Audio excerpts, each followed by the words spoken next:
Hello everyone, welcome back to our channel. तो previous class में मैंने कंपोनेंट्स ऑफ फूड का इंट्रोडक्शन दिया था, तो आज हम लोग कंपोनेंट्स ऑफ फूड का चैप्टर पूरा पढ़ेंगे। ओके, तो ये क्लास 6 का चैप्टर सेकंड है, इसका नेम है कंपोनेंट्स ऑफ फूड। तो जैसा कि हमको पता है कंपोनेंट्स ऑफ फूड, तो पिछली क्लास में हमने पढ़ा था कि फूड में बहुत सारे इंग्रेडिएंट्स पाए जाते हैं। लेकिन इंग्रेडिएंट्स तो पाए जाते हैं, लेकिन इंग्रेडिएंट्स में भी बहुत सारे क्या होते हैं, कंपोनेंट्स पाए जाते हैं, जैसे कि विटामिन्स हो गया, मिनरल्स, फैट्स, प्रोटीन, ये सब पाए जाते हैं। तो फिर मील मतलब भोजन could consist of chapati, dal, brinjal, करी, अंदर में भी rice, sambar and vegetable preparation of ladies finger, भिंडी, ये सब की सब्जी होती है। तो ये सब में तो बहुत सारे इंग्रेडिएंट्स पाए जाते हैं ही, लेकिन इसमें भी कुछ ऐसे वेजिटेबल्स होते हैं जिसमें कि विटामिन्स होते हैं, किसी में मिनरल्स पाए जाते हैं, बहुत सारे चीज़ पाए जाते हैं जो कि हमारी बॉडी के लिए क्या होते हैं, बहुत ही यूज़फुल होते हैं। ओके,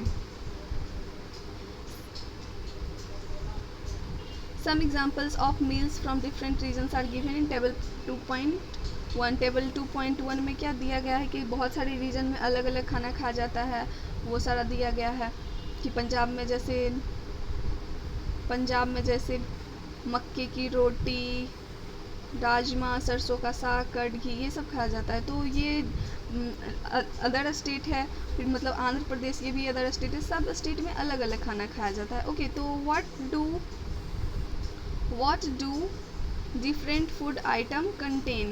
तो डिफरेंट फूड मतलब आइटम में क्या क्या कंटेन करते हैं। We know that each dish is usually made up of one or more ingredients which we get from plants or animals। जैसा कि हमको पता है कि किसी भी कोई भी फूड होता है उसमें एक या एक से ज़्यादा इंग्रेडिएंट्स पाए जाते हैं, तो फिर वो हमें कहाँ प्लांट्स और एनिमल से मिलते हैं।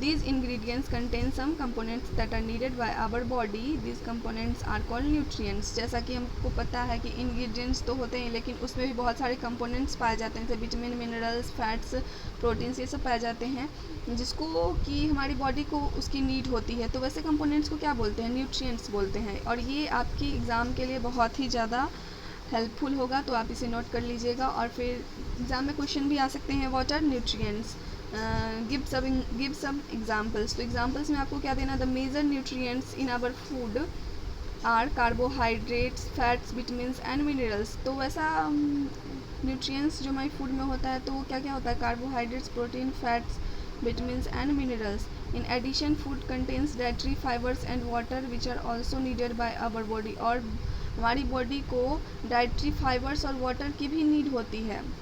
Carbohydrate, protein, fat, vitamins, minerals की तो होती है, लेकिन डाइटरी फाइबर्स, वाटर भी की भी नीड हमारी बॉडी को होती है। Do all food contains all this nutrients. क्या सभी भोजन में न्यूट्रिएंट्स पाए जाते हैं। तो हम कुछ मेथड और टेस्ट हम देखेंगे जिसमें पता चल जाएगा कि किस में मतलब कार्बोहाइड्रेट्स, प्रोटीन्स पाए जाते हैं, किस में नहीं पाए जाते हैं। तो हम वो टेस्ट करके पता कर सकते हैं कि किस न्यूट्रिएंट्स में क्या पाए जाते हैं, मतलब किसी फूड में वो हैं, प्रेजेंट हैं या नहीं है, ये हम पता कर सकते हैं। तो फिर इसके लिए हम कुक्ड फूड और रो इंग्रेडिएंट्स मतलब कुछ भी लेते हैं, पका हुआ भोजन भी ले सकते हैं या फिर कच्चा भी ले सकते हैं। तो the tests for presence of carbohydrates, proteins and fats are simpler to do as compared to the test for other nutrients। For carrying these tests you will need solutions of iodine, copper, sulfate and caustic soda। और इस test के लिए हमें किस किस solution की ज़रूरत होती है, आयोडीन की, कॉपर सल्फेट की सॉल्यूशन की, caustic सोडा की। You will also need a few test tubes और टेस्ट ट्यूब की and also a dropper। Okay, try these tests on cooked food items as well as raw materials। या फिर आप पके हुए भोजन पे भी इसका ट्राई कर सकते हो इस टेस्ट का, या फिर रॉ मटेरियल्स पे भी कर सकते हो। If the required solutions are not available in readymade form your teacher can prepare them as in the box. And ये लाइन आप लोग याद रखिएगा, do this test carefully and do not try to eat or taste any chemicals. और हाँ, आप लोग ध्यान रखिएगा कि किसी भी तरह का केमिकल या फिर कुछ भी हो, उसको आप लोग को उसको खाना या फिर उसको टेस्ट करना नहीं है, वो हमारे लिए क्या हो सकता है, हार्मफुल, डेंजरस हो सकता है। Okay, let us begin by tasting different food items to see if they contain carbohydrates। तो टेस्ट करके हम कैसे पता कर सकते हैं कि फूड आइटम्स में कार्बोहाइड्रेट प्रेजेंट है या नहीं है? There are many types of carbohydrate. Carbohydrate तो बहुत प्रकार के होते हैं, but the main carbohydrates found in our food are in the form of starch and sugars. Starch and sugars. तो फिर आपको ये भी क्वेश्चन आ सकता है कि कार्बोहाइड्रेट्स में क्या क्या प्रेजेंट होते हैं, मेनली क्या क्या प्रेजेंट होते हैं। प्रेजेंट तो बहुत कुछ होते हैं, बट मेन रूप से उसमें क्या क्या होते हैं? तो starch and sugars. We can easily test if a food item contain starch. तो पहले ये सॉल्यूशन हम लोग कैसे तैयार कर सकते हैं, ये हम लोग को देखना है। Dilute solution of iodine can be prepared by adding a few drops of tincture iodine to a test tube half filled with water. एक टेस्ट ट्यूब ले लेना है, एक टेस्ट ट्यूब, ऐसे टेस्ट ट्यूब ये होता है, टेस्ट ट्यूब एक ले लेना है। इसमें आधा क्या करना है, इसको पानी से इसको फिल कर देना है, और इसमें कुछ टिंक्चर आयोडीन का फ्यू ड्रॉप्स इसमें देना है, और इसके बाद ये क्या हो जाएगा, सॉल्यूशन बन जाएगा आयोडीन का। और फिर copper sulphate solution can be prepared bye dissolving 2 gram of copper sulphate in 100 ml of water. Copper sulphate का सॉल्यूशन कैसे प्रिपेयर किया जाएगा? 2 ग्राम क्या लेना है, copper sulphate, 2 gram copper sulphate लेना है, और 10 ग्राम क्या 100 ml क्या लेना है, water, 100 ml water and 2 gram copper sulphate CuSO4। ये इसका केमिकल फार्मूला होता है। 1 मिनट में आपको यहाँ पे एक्सप्लेन कर देती हूँ।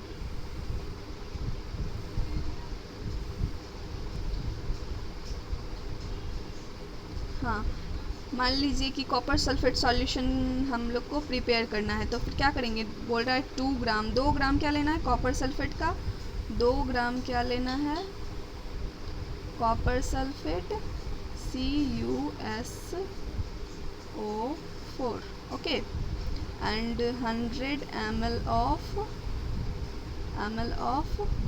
Water, 100 ml of water. इसको फिर सेक करके मिला देंगे टेस्ट ट्यूब को, तो फिर ये क्या बन जाएगा, कॉपर सल्फेट का सॉल्यूशन बन जाएगा। And 10 gram of caustic soda dissolve in 100 ml of water makes the required solution of caustic soda. और 10 ग्राम कॉस्टिक सोडा लेंगे और उसमें क्या करेंगे, 100 ml वाटर मिला देंगे और उसको सेक करेंगे, तो वो क्या हो जाएगा, कॉस्टिक सोडा का सॉल्यूशन बन जाएगा। ओके, तो फिर देखते हैं कि हम कैसे पता कर सकते हैं किसी फूड में स्टार्च प्रेजेंट है या नहीं है। तो फिर क्या करना है, हम इसको सिंपली बता देते हैं। इसको स्मॉल क्वांटिटी, मतलब कुछ क्वांटिटी थोड़ा सा क्या लेना है, फूड आइटम, चाहे वो कच्चा हो या पका हुआ हो, मैंने पहले ही बताया कि उस थोड़ा सा क्वांटिटी उसका ले लेना है। उस पर क्या करना है, 2 से 3 ड्रॉप उसमें क्या आयोडीन का सॉल्यूशन देना है। और फिर बाद में अगर क्या हुआ, उसको कुछ देर छोड़ने के बाद उसमें अगर ब्लू ब्लैक कलर आ गया, तो हम क्या समझेंगे कि उसमें स्टार्च क्या है, प्रेजेंट है। इसमें भी दिया गया है, देखिए, a blue black colour indicates that it contains starch. तो फिर जब उसमें पता चल जाएगा क्या कि उसमें अगर ब्लू ब्लैक कलर आ रहा है, तो वो ये क्या इंडिकेट करता है कि उसमें स्टार्च प्रेजेंट है। ओके, तो फिर स्टार्च का तो पता चल गया कि 2-3 पहले कोई भी फूड आइटम ले लेंगे, उस पर 2 या 3 ड्रॉप क्या लेंगे, आयोडीन सॉल्यूशन का देंगे। अगर उसका कलर चेंज होकर ब्लू ब्लैक कलर हो गया, तो फिर हम समझ जाएंगे कि क्या उसमें स्टार्च प्रेजेंट है। ओके, अब हम टेस्ट फॉर प्रोटीन प्रोटीन के टेस्ट के लिए हम क्या करेंगे, small quantity of food item, इसमें क्या करना, कुछ फूड, कोई भी फूड, मतलब कोई फूड का आइटम, चाहे वो कुछ भी हो, कुछ ले लेना है।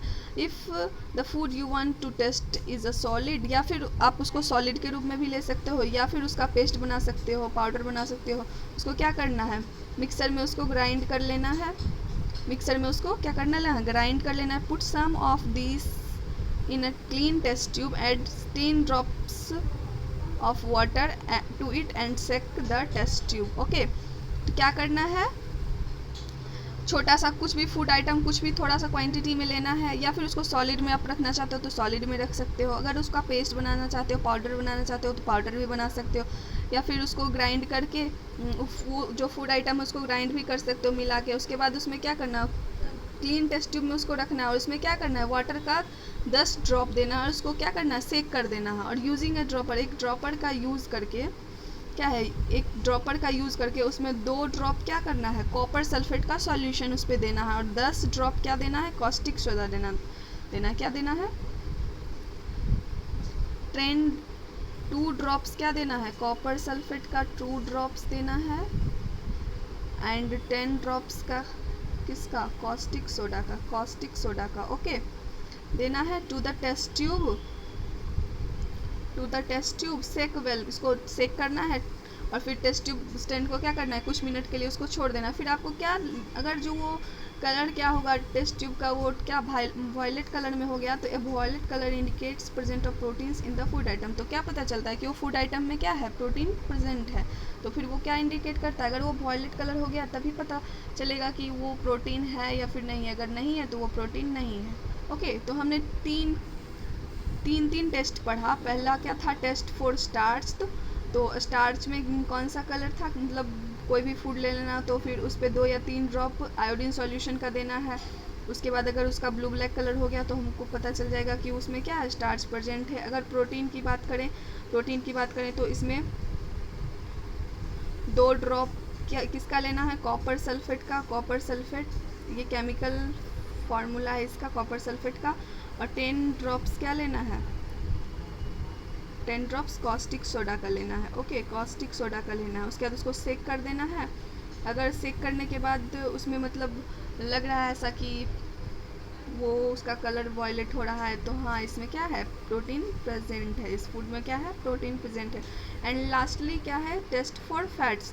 तो फैट में सिंपली क्या करना है, अगर मान लो आप कोई भी, फैट्स का मतलब ही हो गया कि क्या, ऑयली वगैरह, क्या हो गया, ऑयली, कोई भी ऑयली वगैरह खाना हो गया। फैट्स मतलब फैटी, कोई भी फैटी जो फूड वगैरह होता है तो वो हो गया। तो मान लीजिए आलू का पराठा है, वैसे मेरा फेवरेट है आलू का पराठा जैसे कि हो गया, तो फिर आलू के पराठे को क्या करना है, बना लेना। उसके बाद अगर वो कोई भी एक पेपर ले लेना है प्लेन सा, और फिर क्या करना है, उस पर उसको जोर मतलब उस पर उसको लपेट देना है, रैप कर देना। उसके बाद अगर उसमें ऑयल वगैरह आ गया तो समझ जाएंगे कि ये क्या है, इसमें फैट प्रेजेंट है। ओके, ऐसे हम इसको देख लेते हैं एक बार, ठीक। Take a small quantity of a food item, take a small quantity of food item, food item का एक स्मॉल क्वांटिटी मतलब कुछ भोजन थोड़ा सा ले लेना है। उसको क्या करना है, एक पेपर में उसको रैप कर देना है। Take care that the paper does not tear, ऐसा मतलब ध्यान रखना है कि पेपर फटे नहीं। फिर now straighten the paper and observe it carefully, और फिर पेपर को स्ट्रेट करके देखना है। Does it have an oily patch, क्या उसमें ऑयल का कोई भी मतलब कुछ दिख रहा है, ऑयली वो वहाँ पे कुछ लगा हुआ है। Hold the paper against light, और फिर उसको क्या करना है, लाइट, पेपर को लाइट के अगेंस्ट ऐसे दिखाना है। Are you able to see the light faintly through this patch, an oily patch and paper shows that the food item contains fat। तो फिर वो ऑयली पेज जो पेपर पे है उसका धब्बा है, तो इससे क्या पता चलता है कि इस फूड आइटम में फैट प्रेजेंट है। द फूड आइटम्स में sometimes contain a little water, therefore after you have rubbed an item on paper, let the paper dry for a while. If there were any water that may have come from food, it would dry up after some time. If no oily patch shows up after this, the food item does not contain any fat. Okay, तो हमने 3 test पढ़ा। क्या क्या पढ़ा, test for starch, starch में किसी food में starch कैसे वो कैसे पता करना है। कोई भी फूड जैसे कि कोई भी क्या करना है, जैसे कि हम रोटी ही ले लिए, उसमें क्या करना है, 2-3 ड्रॉप क्या लेना है, आयोडीन सॉल्यूशन इस पे दे देना है। 2-3 ड्रॉप ऐसे दे दिए। उसके बाद अगर इसका कलर ब्लू ब्लैक हो गया तो पता चल जाता है कि इस फूड में स्टार्च प्रेजेंट है। एंड टेस्ट फॉर प्रोटीन का कैसे करना है कि कोई भी फूड ले लेना है, या फिर उसको आप सॉलिड में ही रख सकते हो या पेस्ट कर सकते हो, ग्राइंड कर सकते हो, उसको वो कर लेना। फिर टेस्ट ट्यूब में उसमें क्या करना है, 10 ड्रॉप्स ऑफ वाटर उसमें ऐड कर लेना है। फिर क्या करना है, 2 ड्रॉप किसका सॉल्यूशन, कॉपर सल्फेट का सॉल्यूशन इसमें देना है। और फिर 10 ड्रॉप्स किसका देना है, कॉस्टिक सोडा का। ओके, उसके बाद उसको सेक करके उसके बाद कुछ मिनट के लिए उसको छोड़ देंगे। अगर उसका कलर वॉयलेट हो गया तो हमें पता चलता है, इंडिकेट वो हो रहा है कि इसमें क्या है, प्रोटीन प्रेजेंट है। इस फूड में क्या है, प्रेजेंस ऑफ प्रोटीन की उपस्थिति है इसमें। ओके, और फिर फैट का कैसे हम लोग को पता, कोई भी फूड वगैरह आइटम ले लिए, उसको पेपर है उस पर मतलब उसको रैप कर दिए, अगर बाद में उसमें ऑयली पैच आ गया, उसको लाइट के पास लेके जाएंगे, ऑयली पैच में वो ऑयली पैच मतलब दिख रहा है, तो फिर उसको क्या पता चल गया कि फूड क्या है, फैट है, इसमें क्या है, फैट है, प्रेजेंट है। Okay, we tested food items for 3 nutrients. हमने 3 न्यूट्रिएंट्स का टेस्ट किया ना, कार्बोहाइड्रेट, प्रोटीन एंड फैट तीनों का पढ़ा, तो फिर पता चल गया कि इसमें कैसे क्या होता है। There are also other nutrients, ये तो है ही न्यूट्रिएंट्स, लेकिन इसके अलावा भी क्या है, न्यूट्रिएंट्स हैं, लाइक विटामिन एंड मिनरल्स। क्या क्या है, vitamin minerals, that are present in different food items, और ये भी क्या है, बहुत सारे विभिन्न भोजन में पाए जाते हैं। Why do we need all this nutrients, ये सब न्यूट्रिएंट्स की हमें क्यों ज़रूरत होती है। चलिए हम इसको आगे पढ़ते हैं। What do various nutrients do for our body, और फिर जो ये न्यूट्रिएंट्स के बारे में मैंने पढ़ा, कार्बोहाइड्रेट, प्रोटीन, फैट्स, लेकिन विटामिन मिनरल्स के भी हैं। तो फिर ये सब जितने भी न्यूट्रिएंट्स हैं ये हमारी बॉडी के लिए क्या करते हैं। तो फिर carbohydrates mainly provide energy to our body. Carbohydrate जो है क्या है, मतलब हमारी बॉडी को एनर्जी प्रोवाइड कराता है। Fat also give us energy, fat भी हमें एनर्जी देती है। In fact fat give much more energy, fat से हमें बहुत ज़्यादा एनर्जी मिलती है as compare to the same amount of carbohydrate. Carbohydrate की तुलना में फैट्स हमें क्या, अगर उसका कार्बोहाइड्रेट्स का कुछ अमाउंट लिया, फैट का लिया, लेकिन उसकी तुलना में फैट हमें क्या, मच मोर एनर्जी, ज़्यादा एनर्जी देता है। तो इसका मतलब ये नहीं कि जो ज़्यादा एनर्जी देता है तो वो उसको हम ज़्यादा मतलब फ़ैट का ज़्यादा यूज़ करेंगे, नहीं, उससे क्या हो जाएगा, मोटापा हो जाएगा, आप लोग ज़्यादा मोटे हो जाओगे। इसलिए सबका मतलब सफिशिएंट अमाउंट में सबका यूज़ करना चाहिए, ज़्यादा भी एक्सेस नहीं करना चाहिए। Fats and carbohydrates are also called energy giving foods, ये भी आपके लिए बहुत ज़्यादा इम्पोर्टेंट है। एग्ज़ाम में आपको 1 मार्क का क्वेश्चन आ सकता है, what are energy giving foods, तो आप लिख सकते हैं fats and carbohydrates are called energy giving foods. तो फिर फैट और कार्बोहाइड्रेट्स को हम लोग क्या बोलते हैं, एनर्जी गिविंग फूड्स। इसको खाने से हमें क्या, बहुत सारी एनर्जी मिलती है। Proteins are needed for the growth and repair of our body, और प्रोटीन से हमें क्या होता है, हमारे बॉडी जो होता है उसका ग्रोथ होता है, और फिर हम क्या होते हैं, बहुत मजबूत होते हैं, मतलब बहुत फ़ायदेमंद ये हमारे लिए होता है। ओके, तो फिर आज का वीडियो हम इतना तक ही रखते हैं, और फिर बाकी जो बचा हुआ है हम नेक्स्ट क्लास में करा देंगे, क्योंकि आपने अभी पढ़ा कि सफिशिएंट अमाउंट में सब कुछ करना चाहिए। तो फिर पढ़ाई भी थोड़ा थोड़ा करेंगे तो ज़्यादा समझ में आएगा ना। अगर एक ही बार हम सारा पढ़ लेंगे और कुछ समझ में नहीं आया तो फिर क्या फ़ायदा पढ़ने से। तो फिर थोड़ा थोड़ा हम करके पढ़ेंगे तो फिर ज़्यादा अच्छे से समझ में आएगा। जैसे कि थोड़ा थोड़ा भोजन करना चाहिए, एक ही बार करने से वो क्या होगा, ज़्यादा फैट हो जाएगा ना। इसलिए एक ही बार आप सुबह में ही 5-6 रोटी खा लेना, दिन भर का सारा खाना सुबह में ही खा लेना, तो ये अच्छा नहीं होता ना। तो इसलिए क्या करना है, आपको जितना मैंने अभी पढ़ा है उसको अच्छे से रीड कर लेना, अच्छे से समझना है, और जहाँ समझ में नहीं आया आप कमेंट बॉक्स में मुझे कमेंट करके पूछ सकते हो। ओके, तो फिर नेक्स्ट का जितना भी आपका बचा हुआ है ये सब मैं नेक्स्ट क्लास में पढ़ा दूँगी और चैप्टर कंप्लीट कर दूँगी। तो फिर आज के लिए इतना ही। तो फिर अगर आपको ये वीडियो अच्छा लगे तो आप इसे लाइक और सब्सक्राइब करना नहीं भूलिएगा, और फिर दोस्तों के साथ ज़रूर शेयर करें, क्योंकि शेयर करोगे तो फिर आपका भी मतलब दोस्त के पास शेयर करना ये अच्छा होगा ना, क्योंकि किसी की हेल्प करना बहुत अच्छी बात होती है। तो फिर ज़्यादा से ज़्यादा इसको शेयर करें, लाइक करें, सब्सक्राइब करें। तो थैंक यू सो मच।